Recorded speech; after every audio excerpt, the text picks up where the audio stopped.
He's got all this inventory that he can't sell.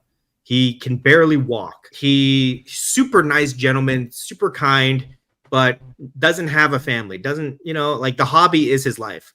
And it made me cry, man. It got me thinking about other people that I know in the hobby. Because we talked about when we go to shows, right? Mm-hmm. Where we see all the same old vendors, all the same people. Right. Like the traveling circus. And I remember another time I was sitting next to this dude who was talking about like his background.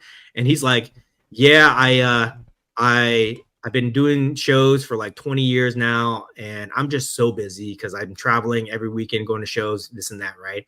And he was also another like older guy, kind of overweight, kind of like didn't look very healthy, right? But he was just saying like, I'm always like working doing the show. And I'm thinking to myself, I'm working doing this show, and I'm working hard to make money, selling these dollar cards or $10 or $20 and things like that. So these guys must have similar experiences. Mm-hmm. Everybody's hustling. Everybody has a lot of inventory, and they're hustling to sell it. And not everything's like a $2,000, $5,000 card. Most people have inventory, like low grade inventory, that they're moving from show to show, trying to make ends meet selling this stuff. And then I was thinking to myself, how many people do we know that are sitting on a ton of inventory?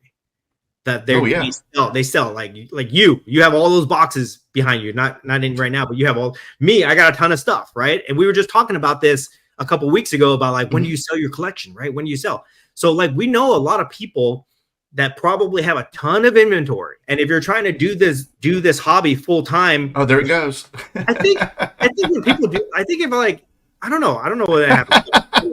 No one will tell us. Keep going. Sorry. So a lot of people have a lot of inventory. Everybody has huge collections. Everybody's sitting on a lot of inventory, and we value our inventory, right?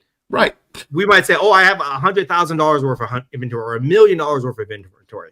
But the actual process of trying to make a living being a show vendor, taking that inventory from show to show, selling it one transaction at a time, that's a grind for a lot of people. Right? It is, yeah. And it made me kind of think like, everybody wants to be in the hobby full time. Everybody wants to make money doing this. And some people are making a lot of money.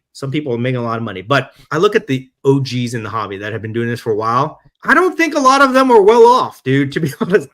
I really don't think a lot of these people are living up the best life that they can being show vendors. It's just like not that lucrative unless you can really scale it up and have like 8 different tables and have thousands of dollars of inventory, and you're just transacting like crazy. Because some people are doing that. There are some people that do that.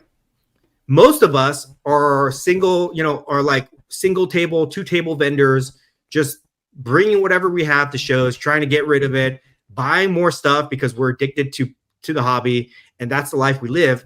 Mm-hmm. It's just we're circle of the sport of it. And if you go to all the main shows like we do, you got to go across the country. You got to go Dallas, Atlanta, California, Denver, wherever else they have these shows, right? You got to travel all these places. It's a grind on a lot of people. When we did it every month, you nearly died.